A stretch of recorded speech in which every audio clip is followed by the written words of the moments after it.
Over the last 5 years, we've seen that increase. So in 2020, we'll look out 5 to 10 years, but we really report on a 5-year pipeline. That 4 to 5 year pipeline in 2020 was 48 billion. The 5-year pipeline in this year's report, the 2025 version, is 127 billion.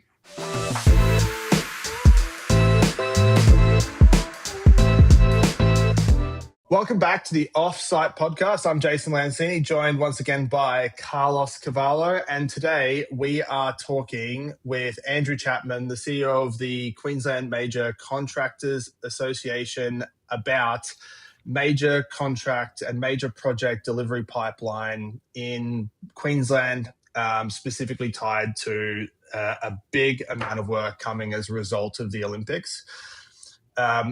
Andrew, thank you very much for taking the time. Welcome. And I won't bring up the rugby that we were just talking about. No, well, thanks for the opportunity, Jason and Carlos, and looking forward to our chat.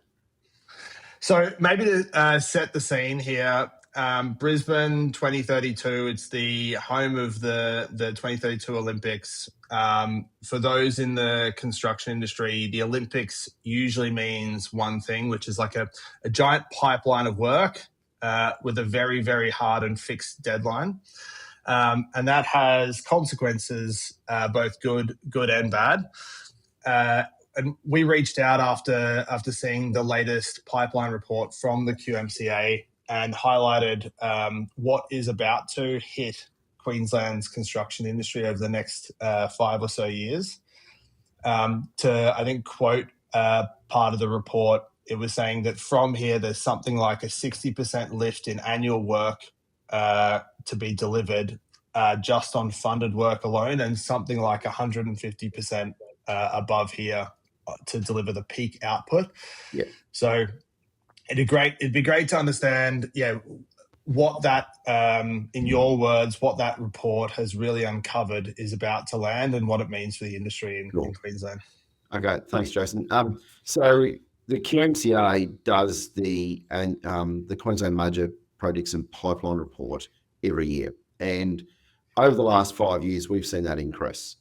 So in 2020, we'll look out 5 to 10 years, but we really report on a 5-year pipeline. That 4 to 5 year pipeline in 2020 was 48 billion. The 5-year pipeline in this year's report, the 2025 version, is 127 billion. Now, what that includes is all the transport work, all the water, wastewater, electricity, the energy transition, or our oil and gas, mining and resources and heavy industry, defence work, marine, etc. That's what's included in the report. Mm-hmm. This year we'll include the Olympics in it. And everyone gets excited about the Olympics. And yes, it is something that is a big catalytic event that is going to enable us to deliver a whole range of infrastructure and facilities that may not have been done if we didn't have that event. But that pipeline, it only accounts for $7 billion. So 120 billion is the other work. Now, of that 127 billion, 63% is funded.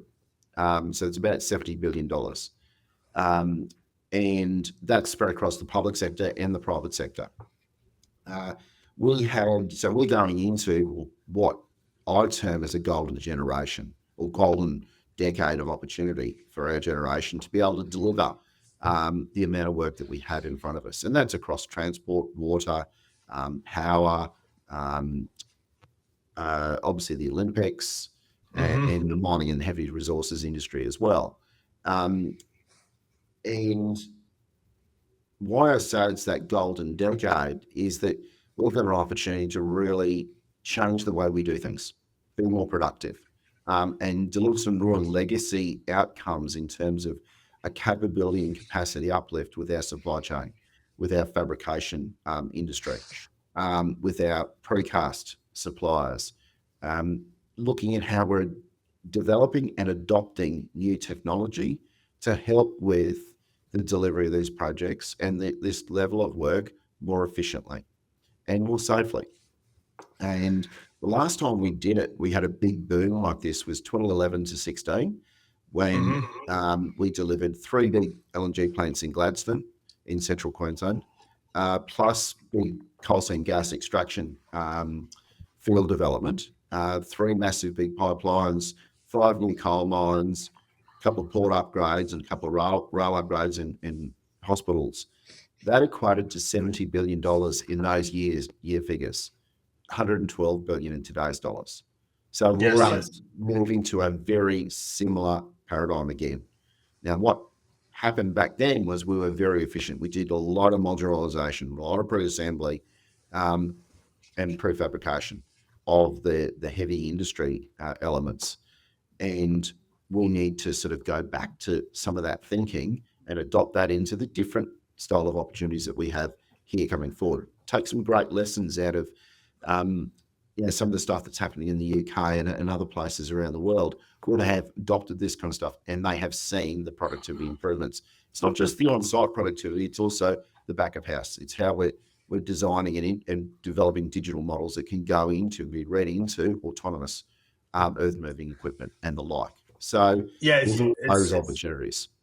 Yeah, it's interesting that you bring up that period of like 2011 to 2016. I entered the construction and infrastructure industry in Queensland in 2011. I worked on those LNG plants in central Queensland, and I remember that period being this period of big boom, and then maybe after that Queensland, and then there was nothing, and we can't afford to go through that again. I liken it back to when Sydney had the Games in 2000. There was a big building construction boom in the lead up to the Sydney Games, and then New South Wales fell off a cliff after it from 2003 to 2008.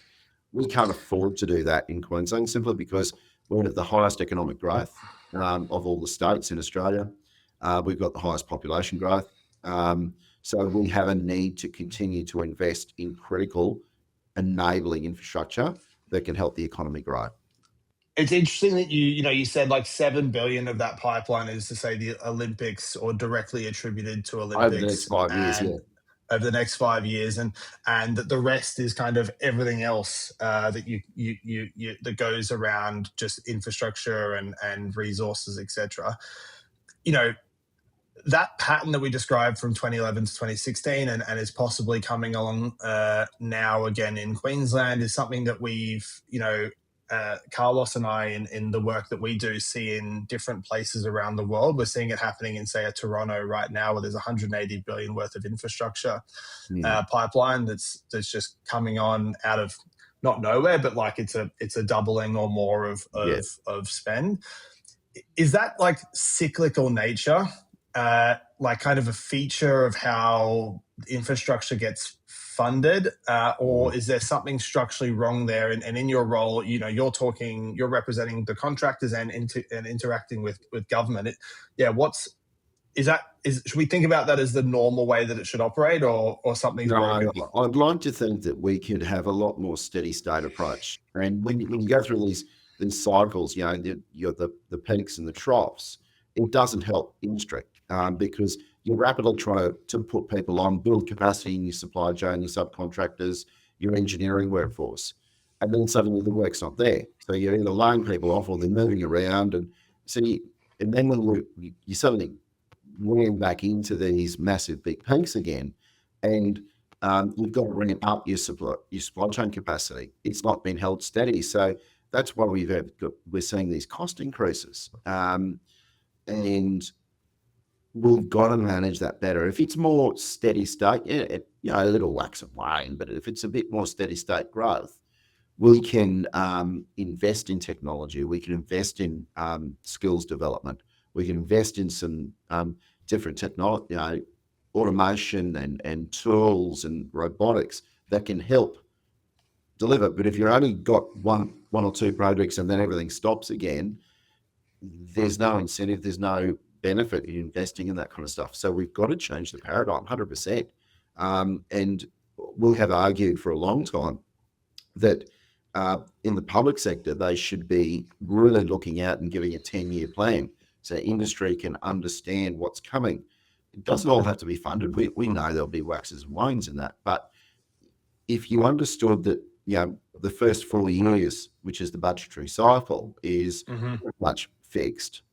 The next 3 years is the stuff that is being worked on and planned now to feed into it. And then the outer 3 years might be the stuff that's, look, we're thinking about. You can sort of set a relevant pipeline like that. You can actually start to invest because you got confidence that there is stuff coming. And Treasury can map that a lot better themselves because they'll know what the requirements are.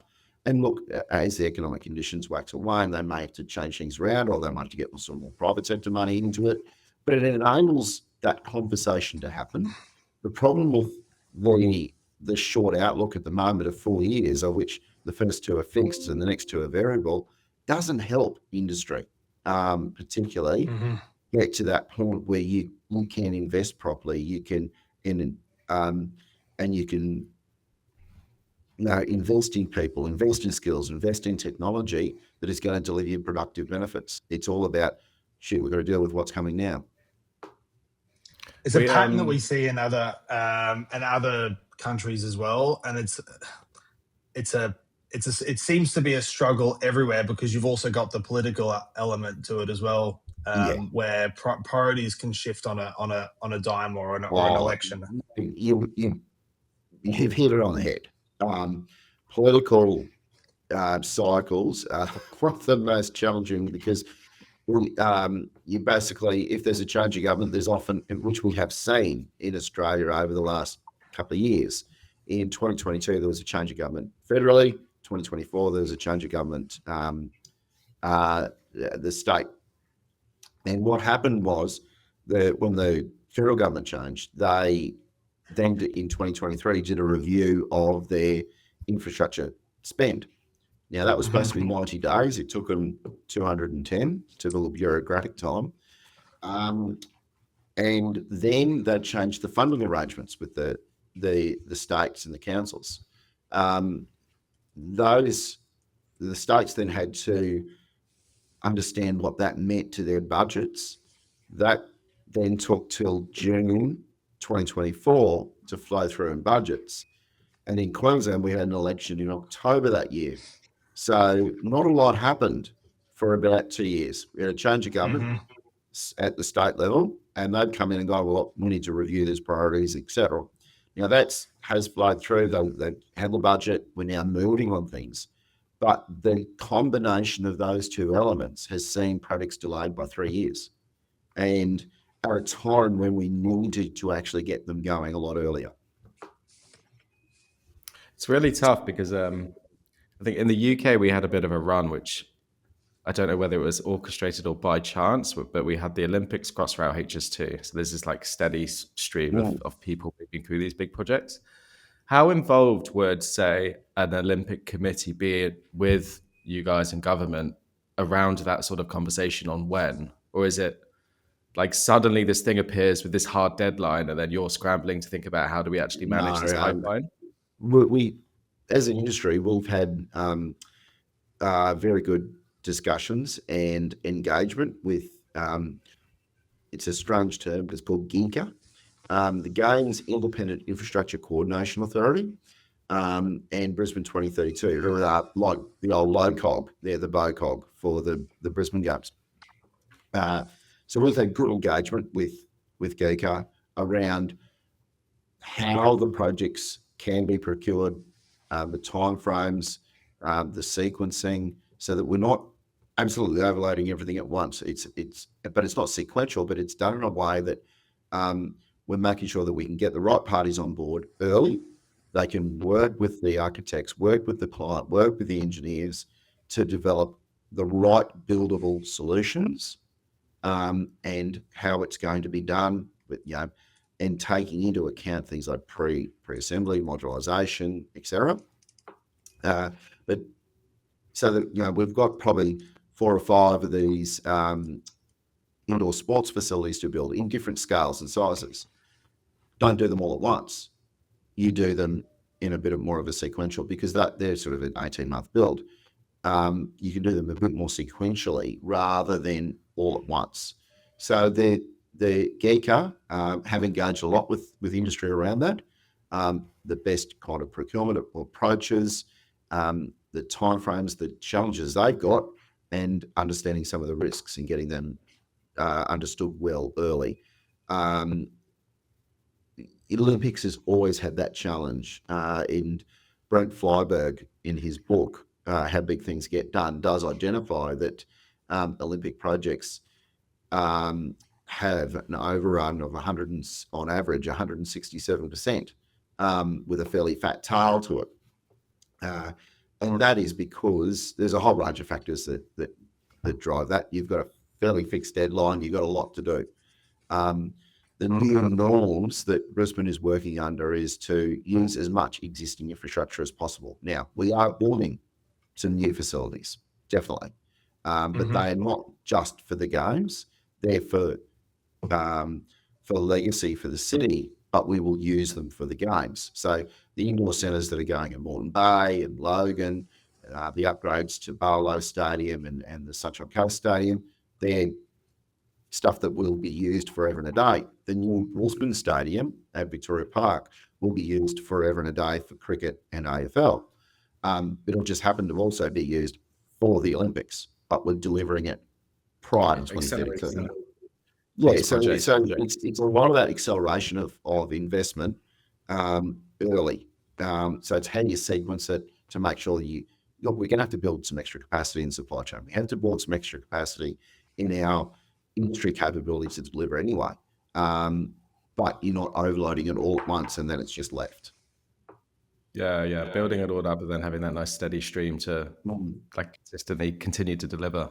Yeah, okay.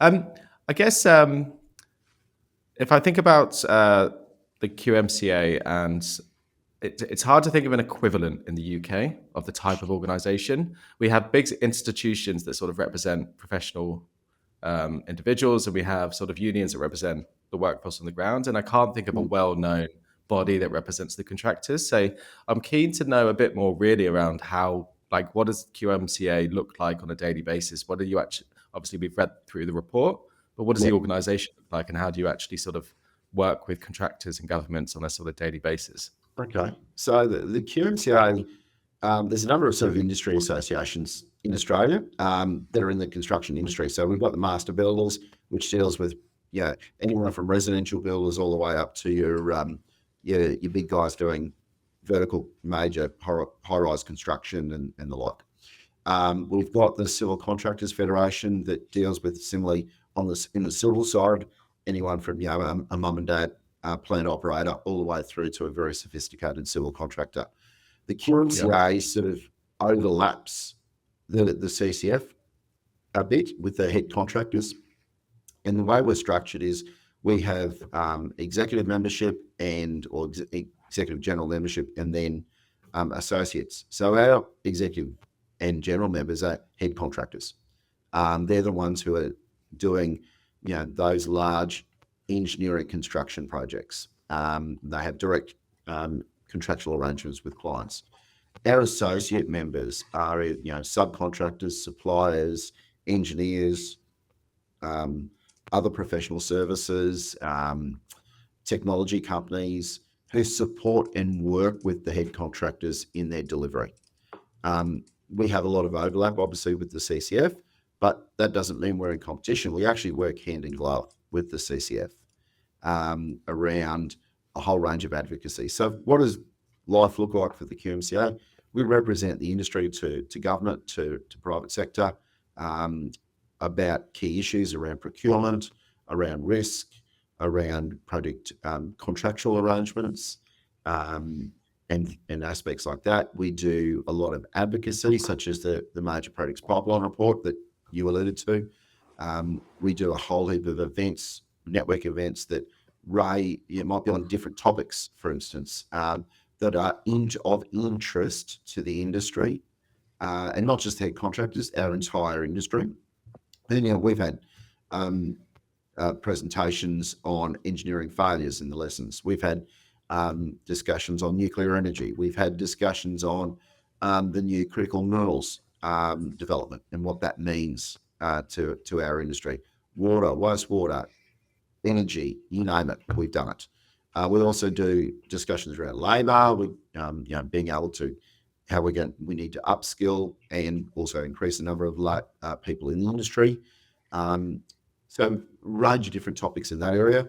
And we'll also have a series of working groups, and they're on critical sort of areas that are relevant to our industry. So we've got a working group on safety, we've got a working group on industrial relations, one on technology and innovation, one on industry culture, one on sustainability. And sustainability is more than just environmental sustainability, it's also financial sustainability and what we call social sustainability, how you work with the local communities that you're working in. And we have a young construction professionals group as well. So they're all the working groups that we have that are different areas. And if I look at the technology and innovation working group, we hold a technology forum every second year. They run that, but they've also just produced a draft white paper on the path to automation in the civil construction sector. So some interesting sort of areas that we get involved in and try to be that thought leader and industry advocate, but take the industry along in a mature and help them mature a lot more to deliver the amount of work that we've got to do. Andrew, I read this report the other day, and I think it was from the IMF, but I'll have to get we'll get the actual record in the notes of the show. But it talked about how more construction contractors tend to go into financial distress during a boom than in a period of like lower trading, due to like overcapacity and price hikes, etc., etc. With this pipeline that you've described coming down the pipe, how do your members and how do the general contractors that all have to deliver a bunch of it think about the impact and how they most sustainably approach it? Yeah, and look, it's a good point because you find when you're in a boom period, unfortunately, input costs can rise quite substantially. And we saw that massive cost increases during the COVID period. And we are still seeing cost increases in key elements across the engineering construction sector of around about 7% this year. And it'll run somewhere 6 to 8% for the next period of time. That is a challenge for the industry, for sure.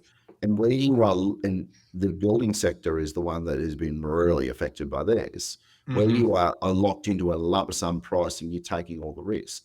That means you're taking supply risk. And if those costs are going up more than you've anticipated, you've budgeted for, or you've risk allocated, then it can burn you. And if you're locked into a hard dollar lump sum contract with no opportunity to renegotiate due to things that are falling outside of your control, it can leave some people in a very bad situation. We have seen a number of liquidations and companies falling into administration in Australia in the construction industry due to those input costs, be that labour, be that materials, but it also, I think, is amplified when we have poor productivity on our projects. And whatever your input costs are, if you've got poor productivity in the way that the projects are being delivered, it just amplifies those costs massively. It again reminds me of that period in Queensland, 2011 to 2016. If I think even just from people that work in the industry today and the labour cost component, you would see a lot of hiring. People would win big projects. They would have to hire to support those projects. Now they've got kind of like a fixed cost base inside of the business to support that. Wages usually, or salaries go up, and there's a lot of people stealing people from other contractors. Yeah. So there's this big competitive dynamic that just pushes the labor cost base, and inside of a contractor, sometimes the fixed cost of the business. And it goes back to is the cyclical nature of the industry like a feature or a bug? I'm aware it is the cyclical nature of the fact that supply and demand drives a lot of this this pricing, and if we're able to sustainably grow elements in the supply chain, labour capacity, and obviously the workload helps with that, we can better manage those cost increases too. And also, where you mentioned earlier, like we even within like a project like the Olympics, to stagger projects so they don't all have the same end date. You can imagine getting to the end, everyone's got this same deadline, everyone's scrambling for labour, they'll start to overpay, the rates go up and up and up. And then it's even for the individuals, the Olympics ends, and then suddenly you're looking jobs at 30% below what you're being paid the month before. Yeah, That's really tough. and look, I think the Olympics is a function of when people estimate it early on, they go, "Oh yeah, we'll estimate this. We'll benchmark it on this previous project or whatever." The Olympics are very, very complex. The requirements from the sporting federations and the IOC and all that kind of stuff, it's not often known early on, and that tends to add it as it goes along. And you want to sort of understand that scope very early on to be able to get, firm, or not firm pricing, but price certainty about what you're looking at, well, on a risk-adjusted basis. I think I saw in the report that the workforce is projected to grow. I can't remember the exact numbers. You might remember what they are, Andrew, but it was substantial. I'd imagine there's a lot of conversation about where that comes from. Yeah. So look, this gets a little bit numbery, and I'm sorry for the heavy nature of it, but it's all right. A lot of engineers. US, so yeah, that's great. Okay, well, this is an engineer talking, so here we go. There's 285,000 people currently employed across the building and construction industry in Queensland. That is across three areas: building construction, which includes residential and high-rise, construction services, and engineering construction. Of that 285,000, 30 to 35,000 are employed in the engineering construction area. The major projects within the engineering construction area account for about 50% of that. So, but it delivers inordinately more than all of the other areas in terms of CapEx. So yes, we're far more efficient than the other areas, but we're not as efficient as we can be and productive. So we've got about 16,000 people employed on the major projects within the engineering construction sector in the state. To deliver if every single project were to happen that's on the pipeline, at current productivity levels, well, we need up to 41,000 people. So that is a 25,000 increase from where we are today. If we are delivering the funded works, we would still need a 10,000 person increase. Now, those numbers are qualified. They're at existing productivity levels. If we're able to increase productivity through a whole range of mechanisms, better culture, reducing our indirects on site, reducing the time and cost of procurement, being able to manage some of the IR practices better to get more effective working time a week, being able to plan and schedule how we're doing that work, more technology, innovation, etc. If we could gain a 10% improvement in the productivity on site, and that is a measure of output per person per year, and we're able to increase the number of people in the industry by 10 to 15%, then we're able to deliver the run rate to deliver that pipeline, which is $15.5 billion a year. And the increasing of people in the industry, again, going back to that same period, I remember how many people were coming into the industry in Queensland from different countries. Half the people I work with had emigrated from Ireland in around that period. Radish. Is that something that your members are? That's where some of that comes from, or is it Melbourne's a bit skinny on work and? international migration does play a role. Skilled migration Yeah. does definitely play a role. Equally, it's also looking at other industries that have some relevance to construction, or even being able to retrain people out of other industries that may be sort of falling off a little bit. Or even using technology and other approaches that could reduce on-site man-hours that we can then redeploy those people onto other tasks. So it's that thinking about the work design and how you're going to plan and deliver a job that can also help in that area too. So it's not just about just going and finding that number of more people. There's a combination of factors in there. And also I think skilled migration plays a role. I think retraining people out of other industries and reskilling people from other parts of the industry that may be been displaced through other technology or whatever into other parts of the industry, into the engineering construction area. How much flow do you see between the three major cities? Like Jason mentioned there, if Melbourne's like quieter for the next 5 years, do you see a lot of people move, or do people like stay? I appreciate it's not like the UK. There's some serious hours between these cities. So you can't drive from one side of the country to the other in 7 hours like Clark commute on Top Gear. That was a great episode.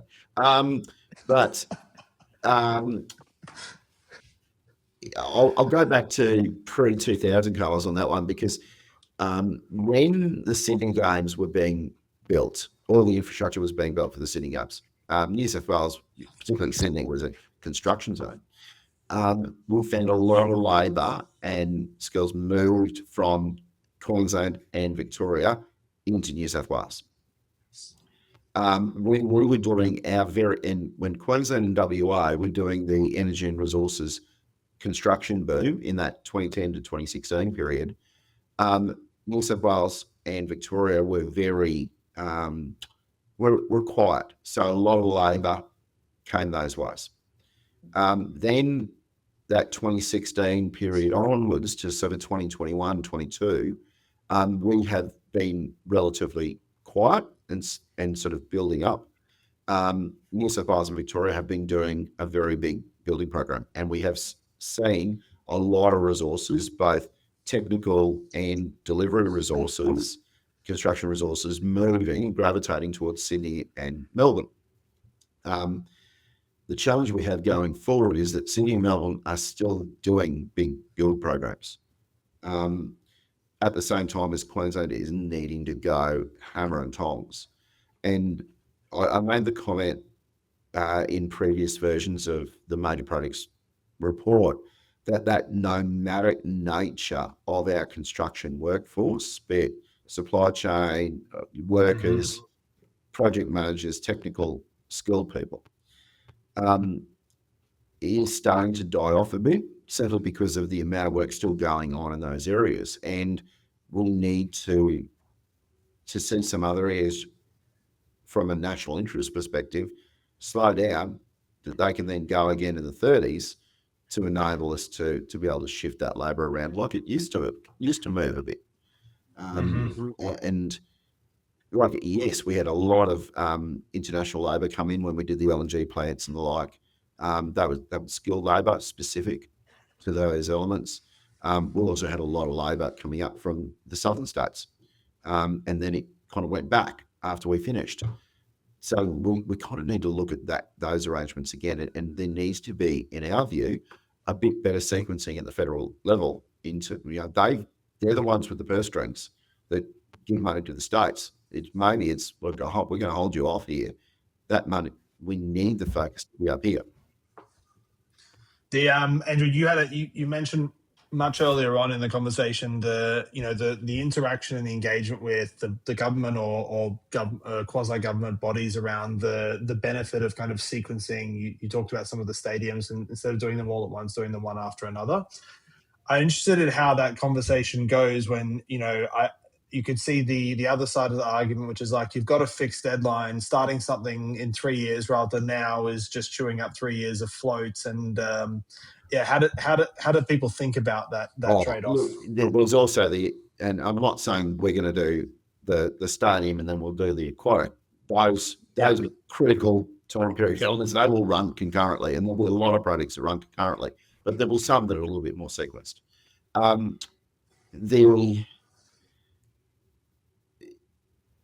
It's a challenge how you sort of manage that aspect, because if you delay a project too long, you're also going to encounter the cost growth. So in the report, our projection is that this financial year, we're going to see 7.1% cost increase across the industry.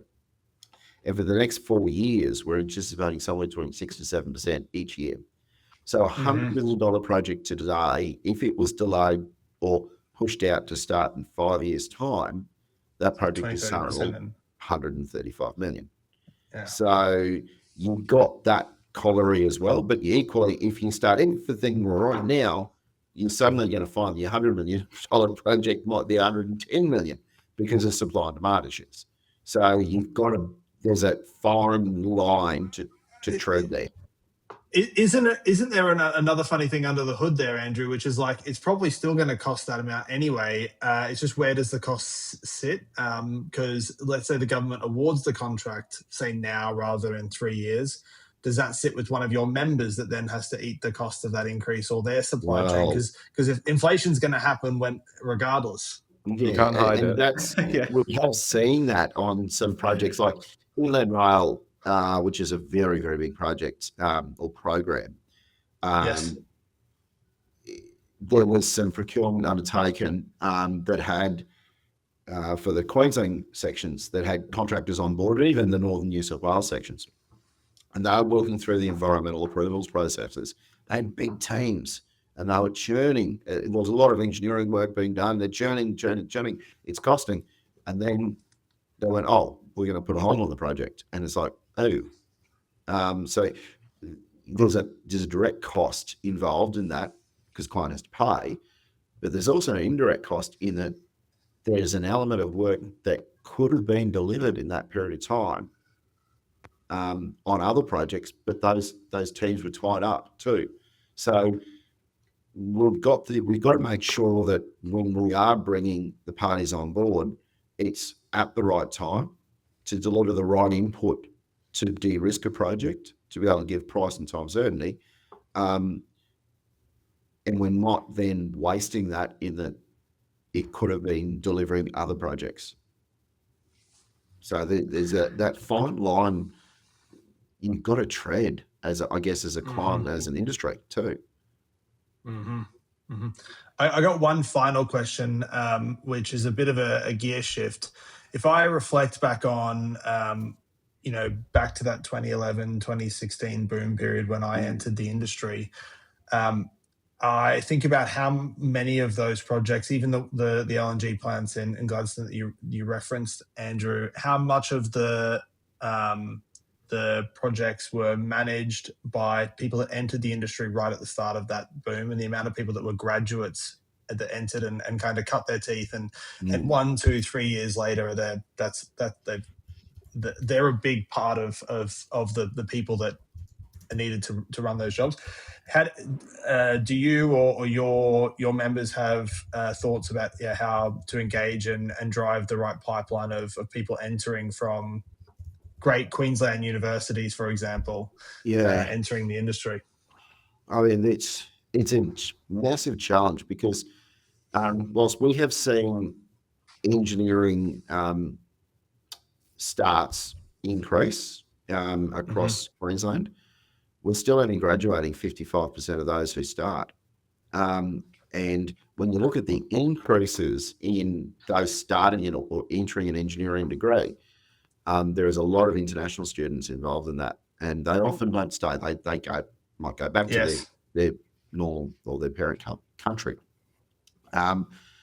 So when we look at this kind of boom coming forward, my view is that we need to be very, very clear about where we want the investment to be in building up skills and capability that is there for legacy for the future that can be used.